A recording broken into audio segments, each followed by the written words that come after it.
কি ব্যাপার, আমার খরগোশটা বাচ্চা দিচ্ছে না কেন? খরগোশটা অনেক বড় হয়েছে এবং বাচ্চা দেওয়ার উপযোগী হয়ে গেছে, তবুও খরগোশটা বাচ্চা দিচ্ছে না কেন?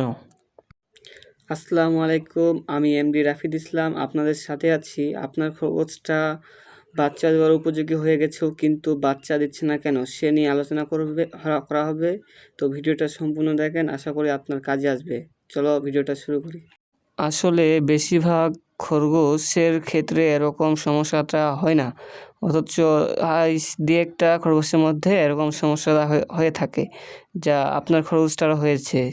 তো ভিডিওটা দেখুন, কী কারণে আপনার খরগোশটা বাচ্চা হচ্ছে না। ভিডিওটা দেখার পরে ইনশাল্লাহ আমি যেভাবে করতে বলবো সেভাবে করলে আপনার খরগোশটা বাচ্চা হবে। খরগোশ বাচ্চা না হওয়ার কারণ শুধুমাত্র একটি কারণে আপনার খরগোশ বাচ্চা একেবারেই হবে না।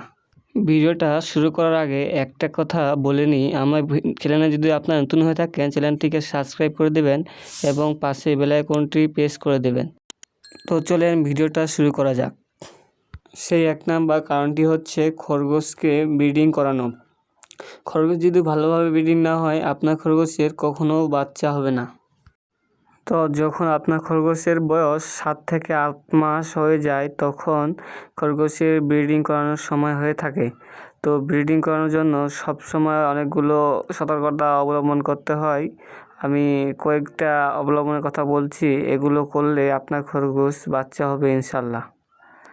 তো যখন আপনার খরগোশকে ব্রিডিং করাবেন, অর্থাৎ নর এবং মাদি, অর্থাৎ মেল এবং ফিমেল বা নর মাদি যেটাই হোক, নর মাদিকে 1 ঘন্টা বা 1.5 ঘন্টা একসাথে দিয়ে দিবেন। একসাথে দেওয়ার পর দেখবেন তারা কিভাবে ব্রিডিংটা করছে, অর্থাৎ সেটা হচ্ছে কি না সেটা বুঝবেন কিভাবে। যখন আপনার খরগোশকে যখন মাদির কাছে নর আর কি তার উপর চড়বে, তখন দেখবেন মাদিটা দৌড়ে পালাবে আর কি, দৌড়ে পালাবার চেষ্টা করবে। তখন আপনাদের বুঝতে হবে না এটা হচ্ছে না, তাহলে সেটা করণীয় কী? সেটা করণীয় হচ্ছে আপনার খরগোশকে ভালোভাবে হাত দিয়ে ধরে রাখবেন এবং তারপর সুন্দরভাবে ব্রিডিং করে দেবেন। তাহলে আপনার খরগোশ বাচ্চা হওয়ার সম্ভাবনা 100 মধ্যে 99% থাকবে ইনশাল্লাহ। অনেকে আবার একটা খাঁচায় 2টা খরগোশকে একসাথে রেখে দেয়, এটা কিন্তু একটা সমস্যার মধ্যে পড়ে যায়। তাই আপনারা চেষ্টা করবেন আপনার উঠোনে বা বারান্দায় খরগোশ দুটোকে ছেড়ে দেওয়ার, তাহলে আপনার খরগোশ ব্রিডিং করতে অনেক সুবিধা হবে। এভাবে দিলে ইনশাল্লাহ আপনার খরগোশ বাচ্চা দিবে, একেবারে নিশ্চিত থাকবেন।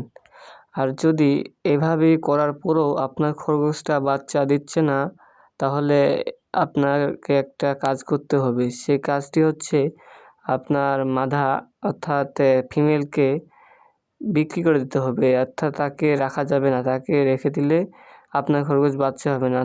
তার কারণ হচ্ছে মাদা খরগোশটা অর্থাৎ নর খরগোশটা কোনো একটা সমস্যায় পড়েছে, অর্থাৎ সমস্যা হয়েছে তার, যার জন্য বাচ্চা হচ্ছে না। তাই সেই খরগোশটাকে বিক্রি করে আরেকটি অন্য জারা খরগোশ নিয়ে আসতে হবে, তাহলে আপনার খরগোশ বাচ্চা হবে একেবারে নিশ্চিত। যেমন দেখতে পাচ্ছেন ভিডিওতে আমার খরগোশ, যে বড়টা খরগোশ দেখছেন ওই বড় 2টি খরগোশ আমি বাজার থেকে এনেছিলাম। এখন আল্লাহর রহমতে আমার খরগোশটি 6টি বাচ্চা দিয়েছে। আমি এরকম পদ্ধতি অবলম্বন করেছিলাম, তার জন্য হয়েছে। তাই আপনারা এভাবে চেষ্টা করলে বাচ্চা হবে ইনশাল্লাহ। তো ভিডিওটা আজকে এই পর্যন্তই। সবাই ভালো থাকবেন, সুস্থ থাকবেন। ভিডিওটা যদি ভালো লাগে থাকে একটি লাইক, একটি কমেন্ট করে দেবেন। তো দেখা হচ্ছে পরের ভিডিওতে। সবাই ভালো থাকবেন, সুস্থ থাকবেন। খোদা হাফেজ।